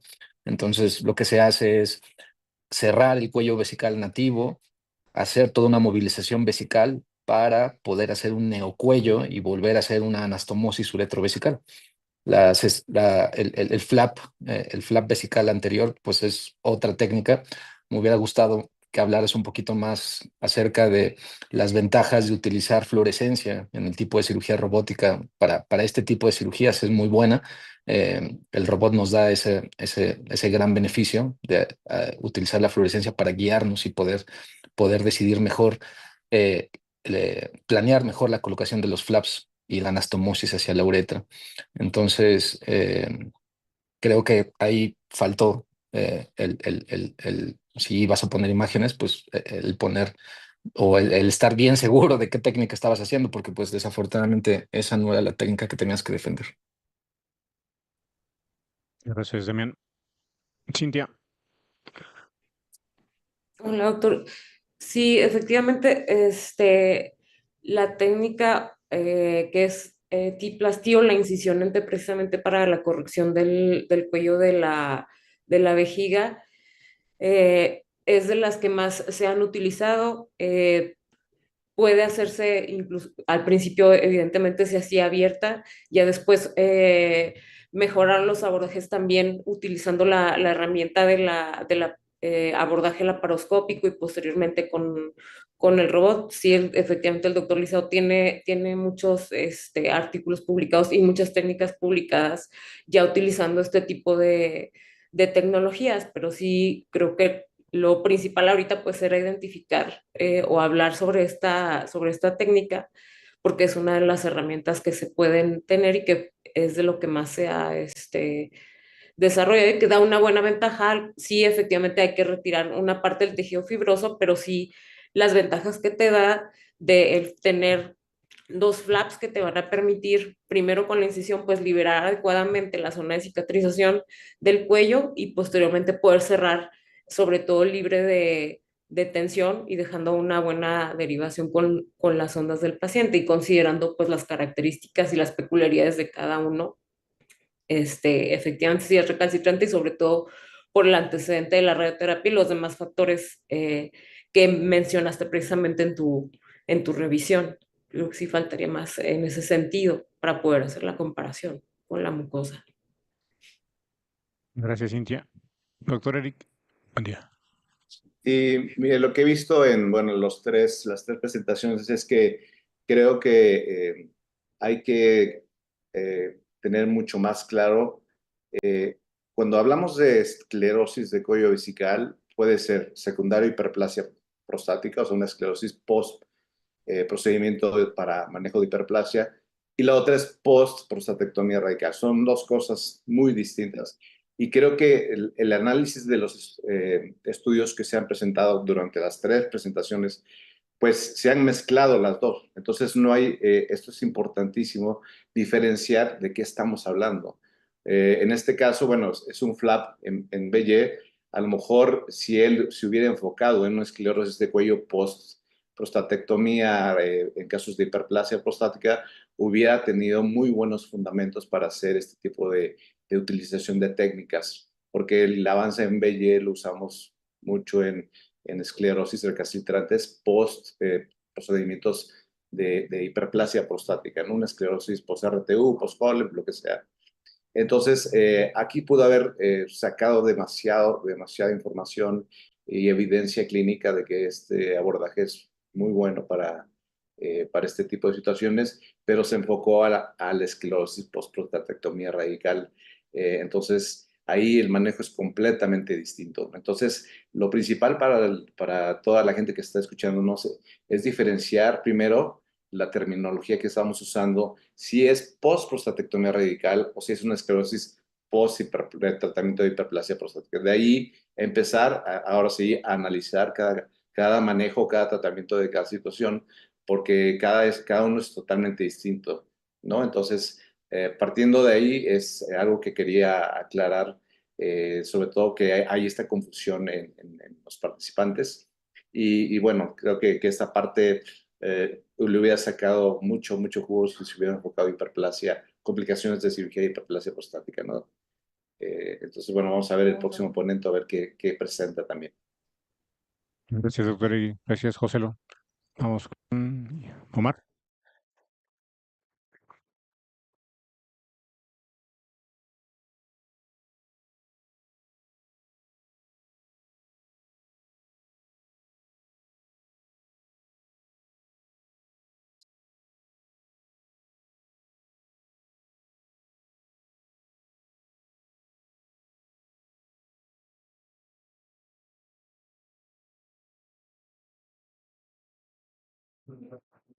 Hola, buenos días. Mi nombre es Omar Rivera y el día de hoy vamos a hablar a favor del uso de mucosa oral en la esclerosis recalcitrante del cuello vesical. Bueno, como definición, creo que ya nos quedó muy claro qué es la esclerosis recalcitrante, ya que puede deberse a una contractura del cuello o una estenosis de la anastomosis. Algo que no definió mi compañero es que realmente no existe una definición clara de cuándo definir una recurrencia. En varios estudios pueden comentar que puede variar entre 1 a 3 procedimientos, la cual puede llegar a ocurrir hasta el 20% de cualquiera de las dos causas. Entonces, ¿qué pacientes debemos realizar una reconstrucción del cuello vesical?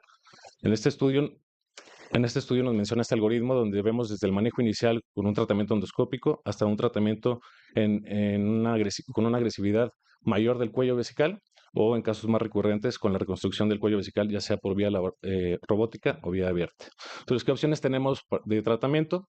Realmente existen varias técnicas de colgajo vesical, como ya mencionó mi compañero, le faltaron otras técnicas, pero además mencionar que también existe la anastomosis y, aún mejor, la reconstrucción del cuello vesical. En este estudio publicado en el 2017, por don Alicio da Silva, realizó en 11 pacientes con contractura del cuello vesical recalcitrante un injerto con mucosa oral donde se observaron pocas complicaciones, las cuales fueron grado 1 y solo con un seguimiento de 1.2 años, representando una tasa de éxito del 91%. En este otro estudio, en 2018, Granieri realizó plastías sin llaves en 6 pacientes con contractura y en un paciente con estenosis de la anastomosis, las cuales fueron recalcitrantes con tasas de éxito del 75% y tasas de incontinencia del 0 hasta el 50%. Sin embargo, el seguimiento de este estudio únicamente fue por 8 meses.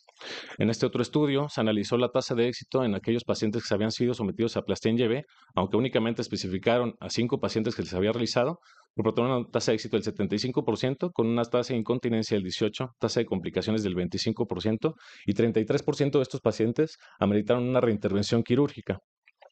En este otro estudio, Michael Avalon nos reporta efectivamente solo un caso de un paciente con contractura recalcitrante, en donde se evaluó la uroflujometría y los ultrasonidos con volúmenes postmiccionales elevados. En el postquirúrgico, con el uso de injerto mucosa oral, mejoró significativamente, sin evidencia de recurrencia y sin evidencia de incontinencia. En este otro estudio, Liu, en el 2021, nos analiza en 9 pacientes con estenosis hasta 2 centímetros hasta 6.5 centímetros, demostrándonos una tasa libre de estenosis en aquellos pacientes que habían sido sometidos a una prostatectomía radical, además del uso de radioterapia, del 97% a los 6 meses y 86% a los 4 años, la cual fue muy similar a aquellos pacientes que nada más habían recibido radioterapia o braquiterapia. En este estudio que mencionó mi compañero, sí, efectivamente, tuvo una tasa de éxito del 87% al 100% con el uso de un colgajo vesical posterior. Sin embargo, quiero que observen observen la tasa de recurrencia y la tasa de complicaciones, las cuales llegaron a ser hasta grado 2 y grado 3, con una tasa de incontinencia de nuevo en 75 al 100% con el abordaje abierto.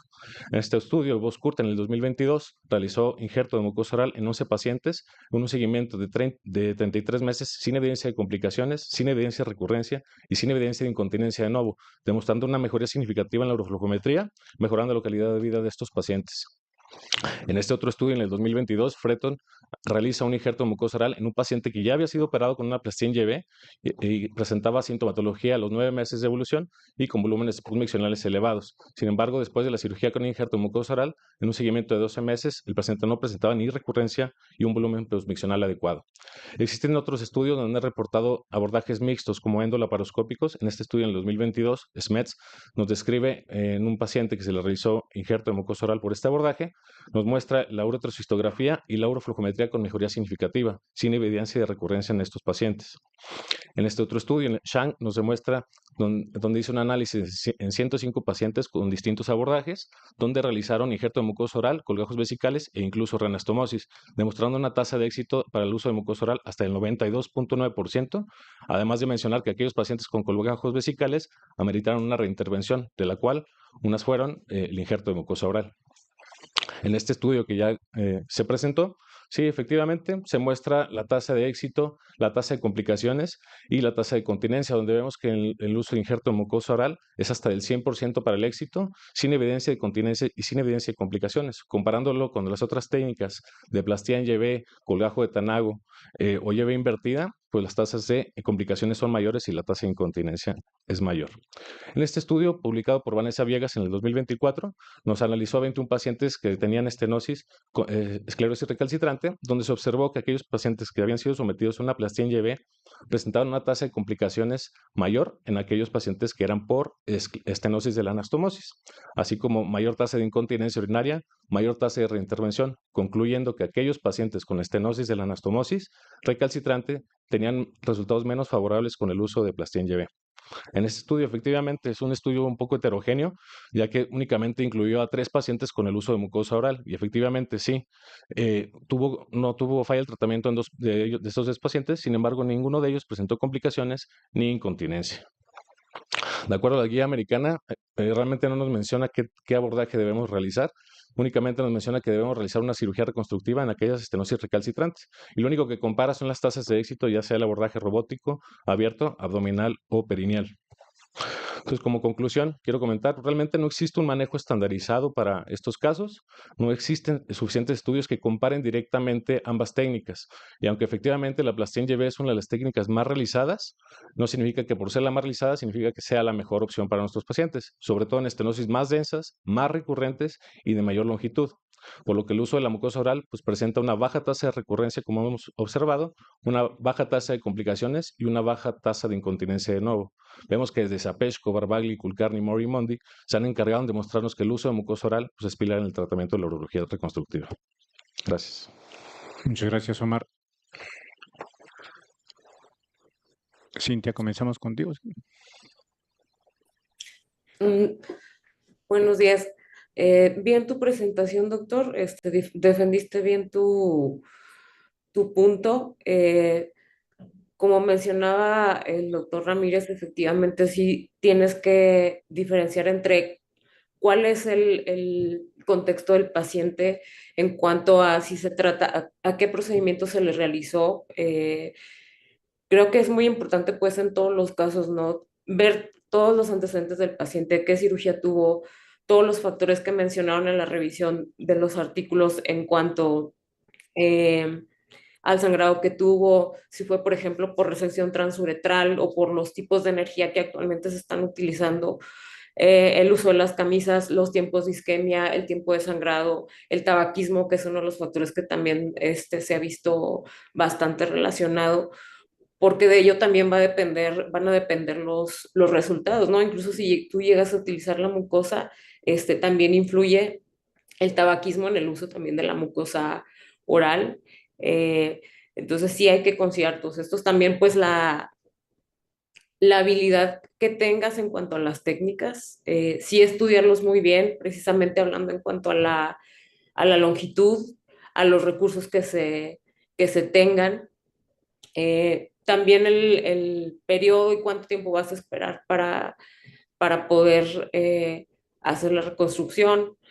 Todos estos factores creo que son importantes a considerar, como bien mencionaste, precisamente por eso lo plasman así las guías, pero sí, parte de esto sí es la protocolización adecuada del paciente para tomar la mejor decisión al final del día. Muchas gracias, Cintia. Damián. Ok, creo que le pudiste haber sacado muchísimo más jugo al tema. Hoy en día la mucosa oral es una excelente herramienta para cirugía reconstructiva urológica en muchísimos órganos. Eh, Creo que hubiera sido muy bueno que hablaras de eso, hablar acerca de la adaptabilidad que tienen las células de la mucosa oral, incluso en ambientes hostiles como lechos radiados, y eso hubiera sido algo muy, muy a tu favor. Eh, También pudiste haber hablado un poquito de las desventajas con respecto a nuestro país. Por ejemplo, presentaste muchos artículos del doctor Lisao. ¿Tú sabes qué tipo de cirugía robótica hace el doctor Lisao en estos casos? ¿Qué tipo de Sinceramente, plataforma robótica utiliza? sinceramente desconozco. Bueno, eso viene en los artículos. Todos, prácticamente todas, la mayoría de las cirugías que hace el doctor Lisao que están publicados en sus artículos utilizan la plataforma Single Port. ¿Ok? El Single Port es una plataforma robótica que ni siquiera tenemos en nuestro país y es una plataforma excelente para tratar hueco pélvico y especialmente casos tan complejos como las esclerosis de cuello vesical. ¿Por qué? Porque a veces, incluso con el Da Vinci multipuerto que tenemos en México, nos cuesta mucho trabajo poder dar unos puntos en la cavidad pélvica tan profunda porque los brazos están chocando. A diferencia del single port que facilita muchísimo, no tienes esa desventaja. Entonces, eso también era muy importante, creo yo, tocarlo. No tenemos la tecnología en nuestro país, pero pues tenemos que conocer todos estos detalles y creo que este es el objetivo, de que todos aprendamos los detalles de este tipo de cirugías. Gracias, Damián. Doctor Eric. Y yo creo que también pudo haberle sacado mucho provecho a esta plática. Realmente para reconstruir el cuello vesical es realmente un gran reto quirúrgico por el sitio donde se encuentra la característica de la esclerosis. Depende de muchos factores y sobre todo también de otros independientes a la esclerosis, como es la continencia urinaria, las características de cada paciente. Y hay que ubicarnos también en la cuestión de que estamos en México, ¿no? Bueno, ahora ustedes tienen una práctica aquí en nuestro país. El acceso al robot también es muy limitado. Quizás hubiera valido la pena que hubieran presentado otras técnicas quirúrgicas que son alternas para el manejo de esta misma situación, igual utilizando la mucosa oral, utilizando flaps, etcétera, los diferentes abordajes perineales, abdominales, laparoscópicos y robóticos. O sea, pudieron haber tocado muchos temas y con eso defender el tema que les tocó a cada quien, ¿no? Entonces, hace falta mucho este tipo de orientación o de focalizar los estudios que se están presentando. Puede ser muy objetivo con sus presentaciones. Creo que le faltó también, pues, todo esto que les comento, ¿no? De ahí se hubiera agarrado quizás para ser mejor en su presentación. Pero bueno, creo que es un tema muy complejo de tocar. Digo, aún para nosotros dependemos de muchas variantes para tomar decisiones quirúrgicas y dependemos mucho de las posibilidades que tenemos y de posibilidades del paciente en el sentido de qué tipo de reconstrucción podemos ofrecerle, ¿no? Entonces, estamos nosotros de cierta forma en nuestro país limitados para usar ciertas tecnologías, pero nosotros tenemos que optar por otro tipo de abordajes en este tipo de pacientes, bueno, con buen éxito, pero que también vemos siempre que puede estar afectada la continencia y van a requerir posteriormente un esfínter artificial, lo cual también eleva costos, etcétera, ¿no? Pero bueno, en general, ambos les faltó un poco más adentrar en el tema creo que lo pueden aprovechar más, ¿no? Muchas gracias, doctor Eric. Pues un aplauso para todos los contendientes, con muy buenas presentaciones. Podemos molestar a los jurados, nos faltan nada más unas calificaciones para poder dar los puntajes y agradecemos mucho la participación del doctor Damián, la doctora Cintia, el doctor Eric Ramírez, de verdad apreciamos mucho ese tiempo que nos dedicaron y toda la información que nos hicieron favor de compartir, su experiencia principalmente, ver qué se hace en nuestro medio y la orientación que se les dé a los muchachos para dirigir también las ponencias. Muchas gracias. Un aplauso para los jurados también. Gracias por la invitación. Muchas gracias por la invitación. Muchas gracias. Bueno, pues vamos a ir a las puntuaciones. Tenemos una ahorita. Tirta los parroquiales. Sí. También en septiembre ya va a ser el curso de Eurolessons, va a ser el 25 y 26 de septiembre. Se les irá avisando a los jefes de servicio quiénes son, digo, de acuerdo a los que se inscribieron antes de la fecha que se publicó, etcétera, para ir al curso. Es en el Royal Pedregal en septiembre. Y ya se terminaron de participar, bueno, con este mes ya terminan de participar todos los equipos, algunos ya participaron más de una vez en las contiendas. Empezaremos a publicar la tabla de posiciones, todo con miras a que en octubre es como la semifinal y la final va a ser en el Congreso Nacional, que será en Guadalajara, ¿no? ¿Qué más? No, pues ahorita van a poner los puntajes.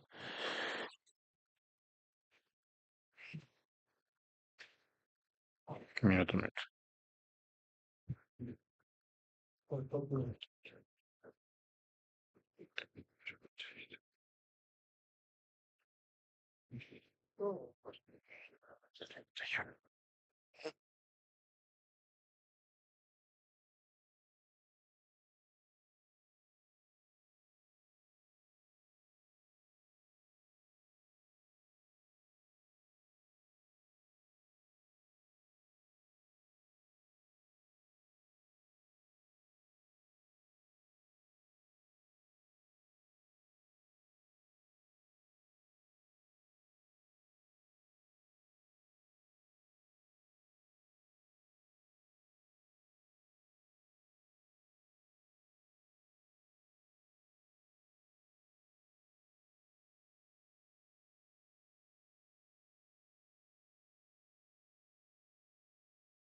Bueno, entonces ya tenemos los resultados de la primera contienda, que fue la aplicación de triamcinolona versus mitomicina C en esclerosis de anastomosis uretrovesical, liturioso 53 y cavernoso 111. Un aplauso. Ahí están aquí los compañeros. La segunda contienda, que fue esfínter urinario AMS 800 versus esfínter urinario Victo, Legland de Gang 103 y Jalapeño Energy 88. Felicidades. Van sumando puntos. Y la última, reconstrucción vesical con flap de vejiga versus mucosa oral en esclerosis recalcitrante de cuello vesical, Cementales FC 69 puntos y Smegmen 75. Entonces, muchas felicidades. Van sumando.